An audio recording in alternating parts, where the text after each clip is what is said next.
Bismillahirrohmanirrohim. Assalamualaikum warahmatullahi wabarakatuh. Salam jumpa kembali dengan channel Dunia Fana News.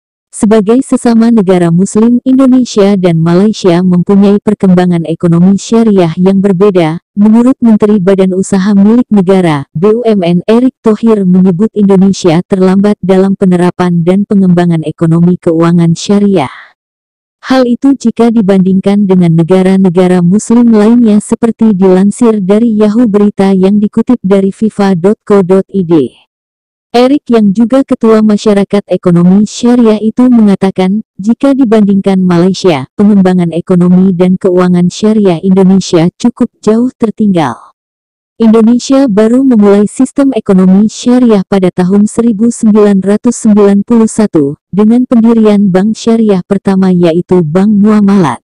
Sementara Malaysia sendiri sudah mulai menerapkan ekonomi syariah di negaranya itu sejak tahun 1963, kata Erick dalam telekonferensi, Rabu tanggal 17 Maret tahun 2021. Meski demikian, Erick masih bersyukur karena sektor jasa keuangan syariah Indonesia hingga saat ini terus tumbuh meskipun kondisi ekonomi nasional tengah dihantam pandemi COVID-19. Bahkan, Erick memastikan sektor jasa keuangan syariah justru masih bisa tumbuh pesat di tengah badai ekonomi akibat pandemi COVID-19. Jika dibandingkan dengan sektor jasa keuangan konvensional, lanjut dia, pertumbuhan ekonomi syariah masih lebih baik.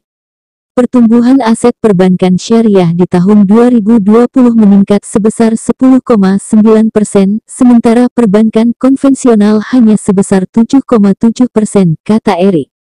Di sisi lain, dana pihak ketiga, DPK perbankan syariah juga masih mampu mencatat peningkatan sebesar 11,5% atau sedikit lebih baik dibandingkan pertumbuhan DPK perbankan konvensional yang sebesar 11,49%. Hal serupa diakui Erick juga terjadi pada aspek pembiayaan bank syariah yang tumbuh sebesar 9,42% dan jauh mengungguli perbankan konvensional yang hanya tumbuh 0,55%. Perkembangan ekonomi dan keuangan syariah di Indonesia juga mendapat banyak apresiasi dunia internasional, kata Erick.